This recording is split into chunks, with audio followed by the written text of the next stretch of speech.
Milí blíženci, som Kika a s radosťou vás vítam pri vašom nadčasovom odkaze na tému práca a kariéra. Tento výklad je určený pre všetkých, ktorí ho nájdu práve teraz a prináša vám podporu na ceste k úspechu v práci a novým príležitostiam. Pozrime sa na to, čo vám vesmír odkázal. Milí blíženci, nastáva čas na komunikáciu a nové zmluvy. Vaša schopnosť spájať ľudí a vytvárať hodnotné kontakty vás posunie ďalej.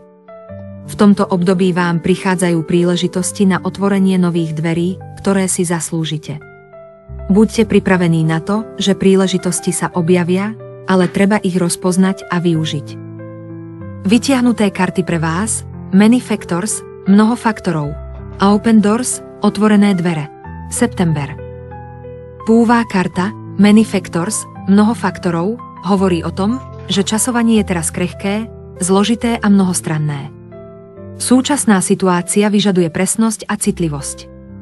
Možno sa budete cítiť zmetení z mnohých faktorov, ktoré prichádzajú do hry, ale nebojte sa, ak zostanete jasní vo svojich cieľoch, dostanete sa na správnu cestu.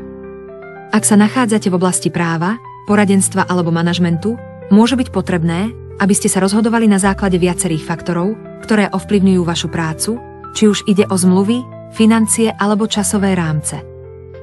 Druhá karta, Open Doors, otvorené dvere, vám prináša správu, že dvere sú odomknuté. Stačí nimi prejsť. Príležitosti, ktoré prichádzajú, sú pripravené na to, aby ste ich využili. Možno ste doteraz váhali, no teraz je čas urobiť krok vpred a využiť všetko, čo vám vesmír ponúka. Nebojte sa neznámeho, každé nové dvere vedú k rastu, ktorý ste si už dávno zaslúžili. Vaša odvaha otvára cestu k naplneniu poslania, ktoré na vás čaká. Pre tých, ktorí sa snažia o kariérny postup, je čas na zaujatie aktívneho postoja a uchádzanie sa o vyššie pozície. Ak sa venujete podnikaniu, otvárajú sa vám možnosti na získanie nových klientov alebo na expanziu do nových oblastí. Tretia karta, September, naznačuje, že sa vrátite do svojej rutiny a budete produktívni. Tento mesiac bude veľmi zaneprázdnený a vy sa dostanete do rýchlejšieho tempa.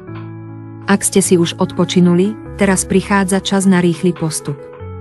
Pomôže vám, ak si na začiatku mesiaca nastavíte konkrétne ciele a denný harmonogram, ktorý vás udrží v rovnováhe. Nezabúdajte si každý deň dopriať aspoň malý moment pre seba, aj krátke prestávky vám dodajú viac energie než neustále tlačenie na výkon. V pracovných tímoch, projektovom manažmente alebo v oblastiach, ktoré si vyžadujú intenzívnu koordináciu, nastane obdobie zvýšenej aktivity a produktivity. Pripravte sa na rýchle tempo, kde bude potrebné dodržiavať termíny a efektívne organizovať čas. Milí blíženci, vaše schopnosti komunikácie a spájania ľudí vám teraz otvárajú nové cesty. Buďte trpezliví, presní a pripravte sa na produktívne obdobie. Príležitosti sú tu, stačí ich uchopiť. Nezabudnite, že čas je teraz krehký, ale keď sa rozhodnete správne, dvere sa vám otvoria. Odkaz od Boha pre blížencov. Milované deti moje, vaša schopnosť komunikovať a spájať svet je požehnanie, ktoré svet potrebuje.